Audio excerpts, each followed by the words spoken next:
कार्यक्रम के प्रायोजक हैं श्रीमान संजय दीवान, श्रीमती रेखा देवी, पुत्र एवं पुत्रवधू श्रीमान तीर्थेश, श्रीमती प्रियंका एवं पुत्री कुमारी मोक्षा जैन, दीवान परिवार, सूरत। तो स्वर्ग में ले गए तो दरवाजे पर वहाँ वो सब फटे हाल थे, कोई हालत खराब थी, कोई मैनेजमेंट बराबर नहीं था, अच्छा नहीं दिख रहा था कुछ भी। और बोले यार ये स्वर्ग है, ऐसा स्वर्ग ये तो मजा नहीं आ रहा है स्वर्ग देख करके। तो क्या आप कहो तो एक बार वहां भी नरक भी देखे आते हैं क्या? दरवाजे के अंदर जाने की एंट्री नहीं, बार बार से दिखाएंगे आपको कि चलो वहां भी चक्कर लगाए आते हैं। तो नरक के बाहर से दिखाना शुरू किया तो अरे क्या ठंडाइयाँ मिल रही है, क्या ठंडी ठंडी हवा चल रही है, मौसम बहुत अच्छा है, स्वागत हो रहा है, पाँव दबाए जा रहे हैं, आइए मंत्री जी आइए आपका स्वागत है। और वो बहुत ठाट बाट, लाओ मोबाइल लाओ, इनके पास में फैसिलिटी, इनके पास में सारा सब कुछ बड़ा। तो बोला बोलो बोलो नेताजी, स्वर्ग में रहना है कि नरक में रहना है आपको? बोले यार अपने को नरक ही अच्छा है, सारी फैसिलिटी है कि ठीक है ओके डन कि डन। अब डन हो गया तो उसके तुरंत बाद में फिर दरवाजा खुला और अंदर गए तो फिर कुछ भी नहीं खाने पीने को, और फिर डंडे पड़ना चालू हुआ खींच खींच। और नेताजी ने कहा ये क्या है, और दिखाया क्या था, और क्या क्या दिया क्या है आपने? बोले वो तो हमारा एडवर्टाइजमेंट था। क्या नहीं तो आएगा कौन यहाँ? ये बात अंदर कौन आएगा? ये तो तुम्हारे नेताजी हो ना तुम, ये तो तुम्हारे चुनावी भाषणों जैसे थी, लंबी चौड़ी बातें, ऐसा कर देंगे ऐसा कर देंगे ऐसा कर देंगे, और चुनाव जीतने के बाद में फिर सब साफ। बिल्कुल यही हाल है। तो सुनो, ये जो पुण्य है ना जो आपको दिखाया जा रहा है, ये पुण्य क्या है? ये प्रमोशन है, ये एडवर्टाइजमेंट है। कि ना स्वर्ग के हालात इतने खराब क्यों थे? बोले वो लोग एडवर्टाइज नहीं करते ज्यादा, एडवर्टाइज का जमाना है। तुम्हें जो पुण्य अच्छा लग रहा है, पुण्य का जो आकर्षण दिखाई दे रहा है, इस पुण्य के पीछे पाप छिप करके खड़ा हुआ है, ये समझ लो आप। पुण्य के आकर्षण में तुम खिंचे चले आते हो, और जब पुण्य के आकर्षण में खिंचे चले आते हो तो पीछे से खड़ा हुआ पाप तुम्हारे को दबोच लेता है। ये हालत है। पुण्य अच्छा लग रहा है हमारे को, तो पुण्य बहुत अच्छा है। अरे क्या बात कर रहे हो साहब, पुण्य की तो ठाठ ही अलग ही है। पुण्य का जब उदय आता है तो कितना अच्छा होता है। ये कह रहे हैं ज्ञानी धर्मात्मा दोनों नहीं करते। तुझे संवर चाहिए या आश्रव चाहिए? बोल, दो में से क्या चाहिए? नक्की कर। संवर चाहिए या आश्रव चाहिए? संवर चाहिए ना। जिसे संवर चाहिए होता है उसे पुण्य और पाप दोनों पसंद नहीं आते, और जिसे पुण्य और पाप में से पुण्य पसंद आता है, इसका मतलब ये उसे संवर पसंद नहीं आ रहा है। जिसे संवर पसंद नहीं आ रहा है उसे निर्जरा और मुक्ति पसंद नहीं आ रही है। जिसे मोक्ष पसंद नहीं है उसके दरवाजे पर सम्यक दर्शन नहीं आता है। ये मोक्ष मार्ग शुरू करने की विधि की चर्चा चल रही है, ये अतीन्द्रिय आनंद प्रकट करने की विधि की चर्चा चल रही है। भाई साहब, आपको दोनों में से सेलेक्ट करना है। बोलो क्या पसंद है आपको?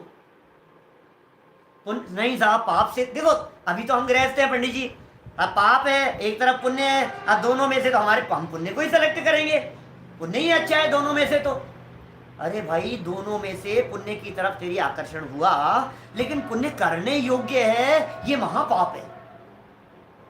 पॉइंट समझ में आ रहा है? ये पुण्य करने योग्य है ना, ये पाप नहीं, ये महापाप है।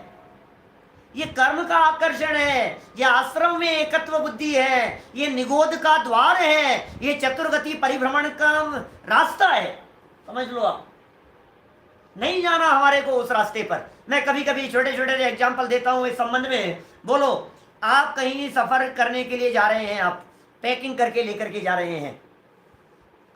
अब बतलाओ, वो जो पैकिंग आप लेकर के गए हैं, आप कहीं शादी में गए थे, बंबई गए, आप शादी में गए थे ना किसी प्रसंग में, और यहाँ से आप सामान लेकर के ट्रेन में सफर करते हुए बंबई चले गए।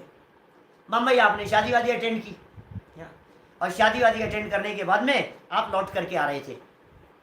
आपकी अटैची आपके साथ में थी। अब बोलो, अटैची आपके साथ में थी तो वो जो अटैची है जो साथ में है, जेवर नहीं है, धन नहीं है, सिर्फ कपड़े हैं उसमें, वो अटैची ट्रेन में से चोरी हो गई, बीच रास्ते में ही चोरी हो गई। अब चोरी हो गई तो आप क्या करेंगे?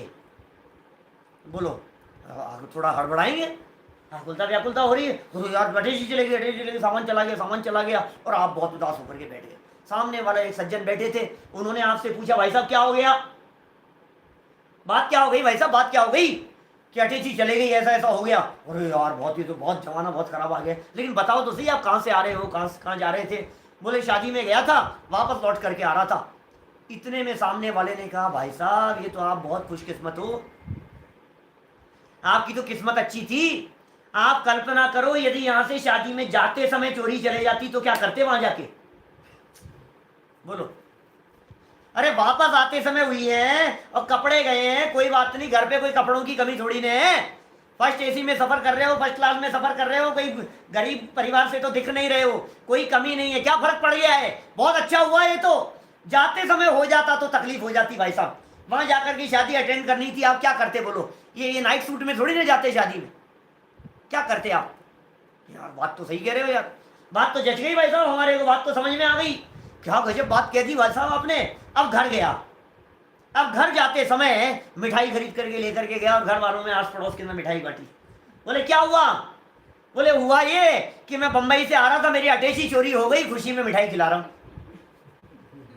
लोग क्या कहेंगे बोलो, अच्छा हुआ कि बुरा हुआ, मैं आपसे पूछना चाह रहा हूं। अच्छा आपको क्या पसंद है बोलो ऑप्शन, यहां से जाते समय चोरी हो वो अच्छा है, या वापस आते समय आपका सामान चोरी हो वो अच्छा है, बोलो क्या पसंद है, बोलो। सामान चोरी हो जाए इनमें क्या पसंद है, जाते समय या आते समय, बोलो भाई कैलाश। दोनों ही नहीं, समझदार आदमी तो यही कहेगा दोनों ही नहीं। अरे सामान चोरी की क्यों सोचूंगा यार मैं ये भावना क्यों भाऊंगा बताओ कि मेरा सामान चोरी हो जाए।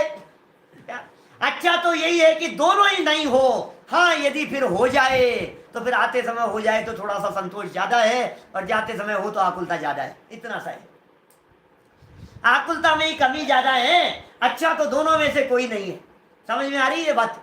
अरे कितनी बातें की जा सकती है, ये पाप क्या है समझ लो आप। जाते समय सामान चोरी हो जाना पाप है, और आते समय सामान चोरी हो जाना पुण्य है। सामान दोनों में चोरी हुआ है, तेरी अंदर की जो संपदा है चैतन्य संपदा, ये संपदा तो दोनों में लुट गई है। बोल लुटवाना है क्या तुझे अपनी संपदा को। तू यदि अपनी संपदा को लुटवाना चाहता है तो तू पुण्य को पसंद कर।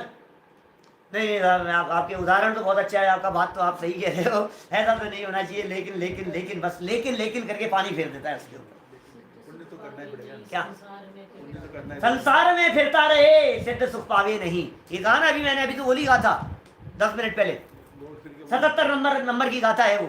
सुनो जरा बात क्या है। दो बच्चे, एक बच्चा स्कूल से रिजल्ट लेकर के आ रहा था और 4 लोग खड़े होकर के और खड़े थे, उसमें से एक ने कहा ये देखो ये नालायक परीक्षा में फेल हो गया, 2 सब्जेक्ट के अंदर फेल है। इतने में एक दूसरा आ रहा था, ये लोग आपस में बात कर रहे थे, बोले नहीं नहीं क्या बात कर रहे हो, ये तो बहुत अच्छा है, उसको देखो उसका तो सारे ही सब्जेक्ट में डब्बा गोल है।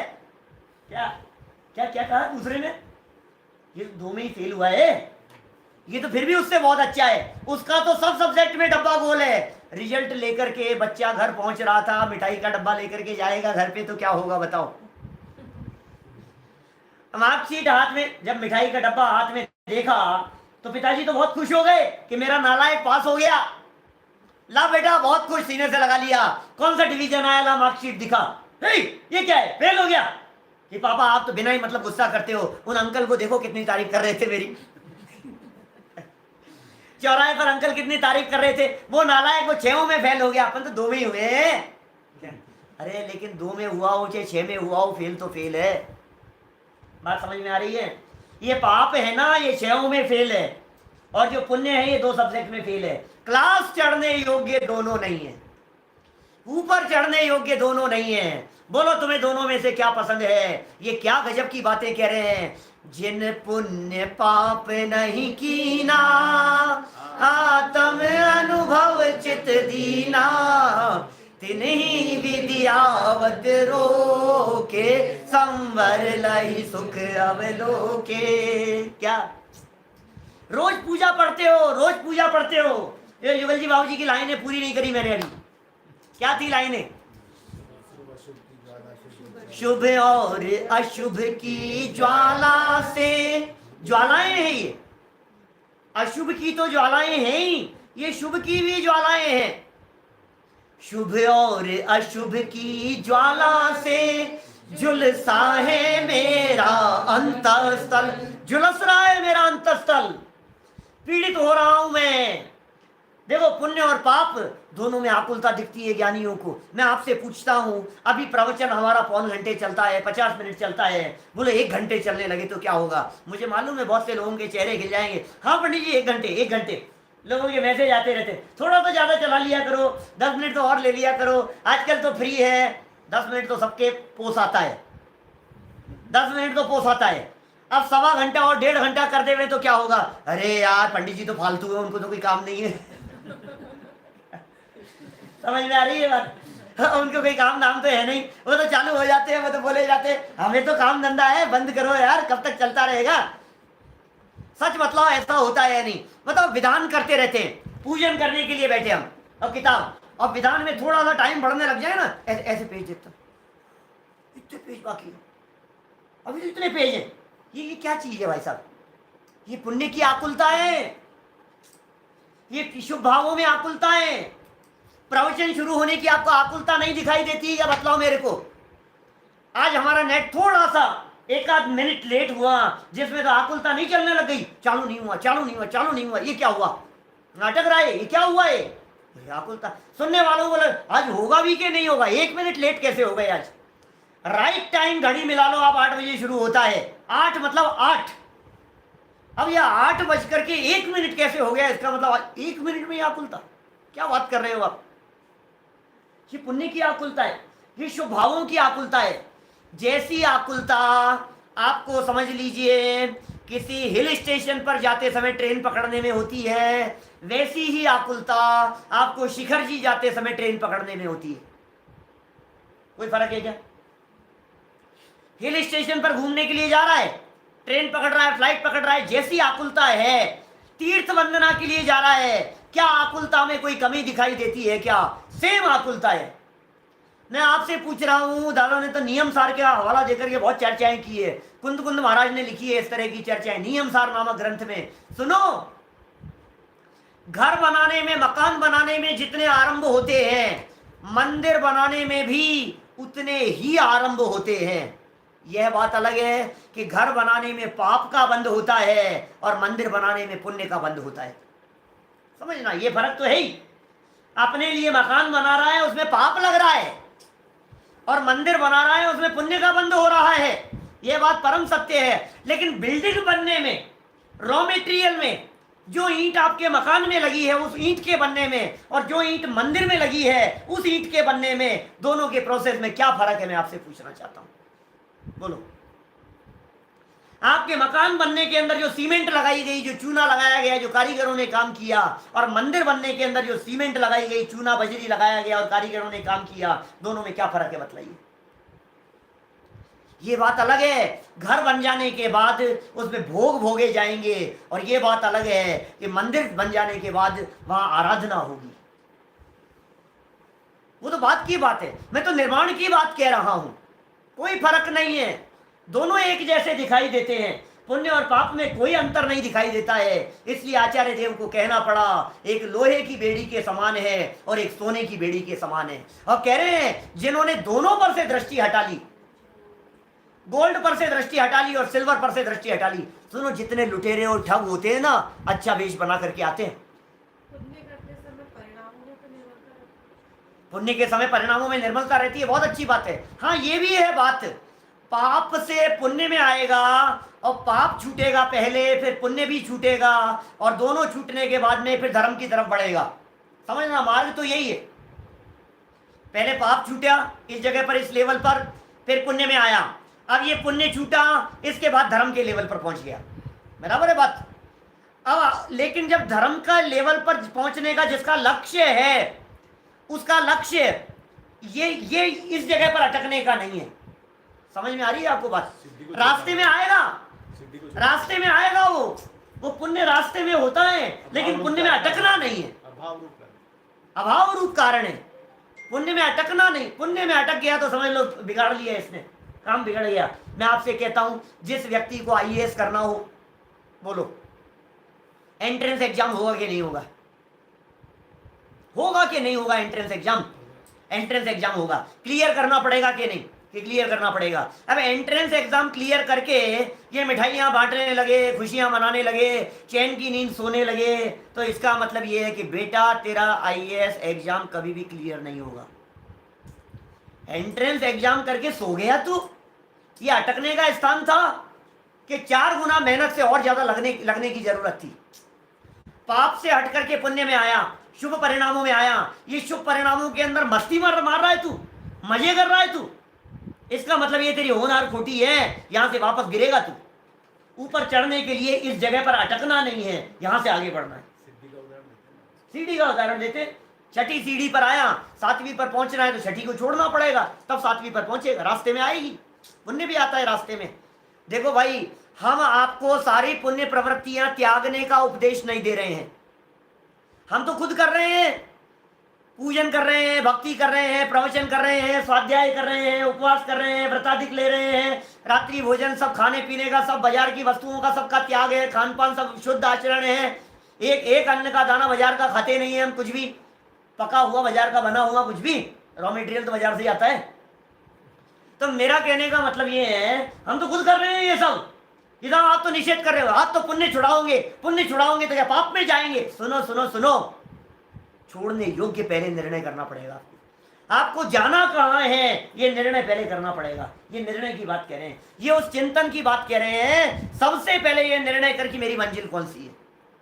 अब रास्ते में आएगा, ठीक है, ओके, कोई बात नहीं, उपवास कोई बात नहीं, भक्ति कोई बात नहीं, आत्मानुभव की प्रक्रिया चलेगी, कोई बात नहीं है, शुभ भाव आएंगे होंगे, कोई दिक्कत नहीं है, सारी बातें होंगी। लेकिन अटक गया बेटा तो मारा जाएगा, ये ध्यान रखना। अटका और मरा, अटकने का स्थान नहीं है। बड़ी गजब की पंक्तियां हैं भाई साहब। संवर के संदर्भ में सुखी होने की विधि बतला रहे हैं। पुण्य पाप से पार अपने आत्मा के सुखी होने की विधि क्या है, यह आत्म तत्व कैसा क्या है। आत्मा के अनुभव के बिना सुख नहीं होता इस दुनिया में। पीछे पढ़ करके आए 4थी डाल में, थोड़ा थोड़ा सा टटोलता रहता हूं आप लोगों को, कुछ याद है या नहीं है, बोलो। मुनिव्रत धार अनंत बार ग्रह उपजायो, और पे निज आत्म ज्ञान बिना सुख लेश न पायो। अरे लेश मात्र भी सुख नहीं मिला आत्मज्ञान के बिना। इसका मतलब सुख की उत्पत्ति आत्मज्ञान से होती है। हमने वहां कहा था हम संवर में चर्चा करेंगे। सुख की उत्पत्ति आत्मज्ञान से होती है। सुख की शुरुआत अपने आत्मदर्शन से होती है। पैसे के दर्शन से सुख नहीं होता और बच्चे के मुख दर्शन से आनंद नहीं आता है। भ्रम जनित सुख है वो। सच्चा सुख और सच्चा आनंद आत्म अनुभव। जब आत्म अनुभव आवे तब और कछु ना सुहावे। जब निज आत्म अनुभव आवे। बातें बड़ी बड़ी नहीं है, ये सच्ची बात है, ये वस्तु स्थिति है। छंद बोलो बिना देखे क्या है। जिन पुण्य पाप नहीं कीना, आत्म अनुभव चित दीना। तिन्ही विधिया मत रोके, संवर लही सुख अवलोके। बोलो क्या क्या बातें कह दी। एक बात नेगेटिव कह दी, फिर एक बात पॉजिटिव कह दी, फिर एक द्रव्य संवर की अपेक्षा से बात कह दी और एक भाव संवर की अपेक्षा से बात कह दी। कितनी मार्मिक पंक्तियां हैं, इनको खोलो अभी तो पता लगेगा। मैंने एक बार कनाडा में लिया था, कनाडा में टोरंटो में मैंने 12 भावनाएं चलाई थी। एक बार 12 भावनाओं की चर्चा की थी। तो सहज ही चिंतन में ये इन पंक्तियों के अंदर ये बात निकल करके सामने आई। अभी भी नहीं थी 5 मिनट पहले तक, 2 मिनट पहले तक, अभी तुरंत वापस वो क्लिक करी। वहां वाली बात क्या कह रहे हैं, पुण्य पाप नहीं कीना, नेगेटिव, ये नहीं किया, ये नहीं किया, ये नहीं किया। तो किया क्या महाराज ये बताओ। आप कह रहे हो पाप भी मत करो, आप कह रहे हो पुण्य भी मत करो, तो करें क्या ये तो बताओ। तो एक तरफ तो नेगेटिव बात कह दी कि ये काम तो मत करो, ये काम मत करो। आप देखो बच्चों को क्या करते हो, आप बच्चों को टोकते रहते हो, ये नहीं करेगा, ये नहीं करेगा, ये नहीं करेगा। अब कर लिया ना, बस समझ लेना तेरे पिटाई हो जाएगी तेरी, नहीं करेगा, नहीं करेगा। अरे भाई आप ये मत कहो कि नहीं करेगा, आप उसे ये बतलाओ करना क्या है। बच्चों का दिमाग तो शैतान का घर है, उनके पास तो कुछ ना कुछ काम चाहिए। आप उनको अच्छा काम बतला दो तो अच्छे में लग जाएंगे, और आप उनको बुरा काम बतला दो, नहीं बताओ तो अपने आप खुरापात करते रहेंगे। तो आप सही डायरेक्शन दो ना उनको। समझ में आ रही है बात। माने देखो एक बात ख्याल आती है मेरे को। एक पिताजी थे और उन पिताजी ने एक बच्चा बहुत बदमाशी कर रहा था, तो बदमाशी कर रहा था तो एक चित्र था उनके पास में। और चित्र था उनके पास में। उस चित्र के अंदर हिंदुस्तान का नक्शा बना हुआ था, दुनिया का नक्शा बना हुआ था। उन्होंने कहा कि यार इस बच्चे को, इसको काम में लगाया जाए। दुनिया के नक्शे को उन्होंने 6 टुकड़े 8 टुकड़े कर दिए और 8 टुकड़े करके कह दिए बेटा इनको जमा, सही जमा करके लेकर के आ। अब वो कैसे जमाएगा, बच्चा जानता ही नहीं, उलझ जाएगा, अपन अपना काम करते रहेंगे, लगा रहेगा वो उसमें। और वो तो 5 मिनट में निपटा करके ले आया, 5 मिनट में निपटा करके ले आया। जब वो सही सही बना करके ले आया तो उससे पूछा कि बेटा ये तू कैसे सही कर लाया? तो बोले पापा ये जो दुनिया का नक्शा है ना, इसके पीछे एक आदमी का नक्शा था, आदमी का फोटो था। जब आदमी सेट हो जाता है तो दुनिया अपने आप सेट हो जाती है। दुनिया को सेट करने की भी दुनिया में नहीं, अगर दूसरे तरफ से देखो उसको, आपका देखने का नजरिया दूसरा होगा, एंगल बदल गया ना। तब ये पुण्य पाप नहीं किया तो करूं क्या, ये बतलाओ। सो जाता हूं मैं तो फिर अब पुण्य पाप दोनों ही नहीं करना है। मैं टीवी देख रहा था तो आपने कहा पाप नहीं करना, फिर मैं मंदिर चले गया पूजन कर रहा था तो आपने कहा पुण्य भी नहीं करना। तो क्या करो, अपन तो सो जाओ मस्ती से चादर ओढ़ के, करे क्या ये बताओ आप। तो क्या कह रहे, जिन पुण्य पाप नहीं की ना, एक का निषेध किया तो दूसरा क्या हुआ, आत्म अनुभव चित दीना। जिन पुण्य पाप नहीं की ना, आत्म अनुभव चित्त, चित्त अपना जो चित्त है अनुभव में लगाओ। आत्मा कौन है, तुम कौन हो, तुम कहां से आए हो, तुम परमात्मा कैसे बन सकते हो, भगवान बनने की विधि क्या है, ये रोने धोने में मत लगो। घर में मरण हो गया, ये मर गए, वो मर गए, इनका स्वर्ग, अरे क्या रो रहा है, रोने धोने में मत लग। आत्मा के अनुभव में अपने चित्त को लगा, अपने स्वरूप को जानने में अपने उपयोग को लगा, अपने मन को वहां से हटा और अपने मन को यहां लगा, क्योंकि हटेगा तो लगाना भी पड़ेगा। पुण्य पाप से हटा और आत्मा में लगा। 2 हो गई लाइनें, मतलब 2 चरण हो गए पहली लाइन के। अब नीचे अब बढ़ेगा जब की बात कह दी, और वापस याद हो जानी चाहिए लाइनें, सबको, हर सुनने वाले को याद हो जानी चाहिए। जिन पुण्य पाप नहीं कीना, आत्म अनुभव चित दीना। तिन ही विधि आवत रोके, संवर लही सुख अवलोके। देखो आते हुए कर्मों का रुक जाना, इसे कहते हैं द्रव्य संवर, इसे द्रव्य संवर कहते हैं। कर्मों के रुक जाने का नाम द्रव्य संवर है। और कुंद कुंद महाराज तो ये कहते हैं कर्मों का कर्मों में होता है भाई साहब, तेरा काम कर्मों में नहीं है, कर्म से दृष्टि हटा। ये कुंद कुंदाचार्य देव कह रहे हैं। उमा स्वामी आचार्य कह रहे हैं आश्रम निरोध है, संवर है। तत्वार सूत्र का वाक्य है, आश्रमों के रुक जाने का नाम संवर है। ये उमा स्वामी आचार्य का वाक्य है। और कुंद कुंदाचार्य क्या कह रहे हैं समय सार में, उपयोग में उपयोग है, इसका नाम संवर है। उपयोग में उपयोग का नाम संवर है। दृष्टि बाहर से हट करके अंदर में जाती है, इसका नाम संवर है। संवर की 3 बातें हो गई, यहाँ 3 तरह से बातें हो गई। पुण्य पाप नहीं कीना, नेगेटिव बात। फिर आत्म अनुभव, ये पॉजिटिव बात। तो एक पहली लाइन में एक बात हो गई, पुण्य पाप मत करो और आत्मा का अनुभव करो तो संवर होगा। बोले कौन सा संवर? बोले आते हुए कर्म रुक जाएंगे, इसका नाम है द्रव्य संवर। और अंदर में संवर लई सुख अवलोके, इसका नाम है भाव संवर। समझ में आ रही है? संवर लही, संवर लेकर के जो सुख की उत्पत्ति हुई, इसे कहते हैं भाव संवर। इसका नाम भाव संवर है। सुख की उत्पत्ति को भाव संवर कहते हैं, आते हुए कर्मों के रुक जाने को द्रव्य संवर कहते हैं। संवर के अनेक कारण आचार्यों ने बतलाए हैं, गुप्ति, समिति, धर्म, अनुप्रेक्षा, परिचय, जय, चारित्र, बहुत सारे कारण संवर के बतलाए। लेकिन यहाँ संवर भावना में उन सब कारणों में से अनुप्रेक्षा एक कारण है, और अनुप्रेक्षा में भी संवर अनुप्रेक्षा उतना चिंतन यहाँ संवर अनुप्रेक्षा के संदर्भ में किया जाने योग्य है। इस कार्यक्रम के प्रायोजक हैं श्रीमान संजय दीवान, श्रीमती रेखा देवी, पुत्र एवं पुत्रवधू श्रीमान तीर्थेश, श्रीमती प्रियंका एवं पुत्री कुमारी मोक्षा जैन, दीवान परिवार, सूरत।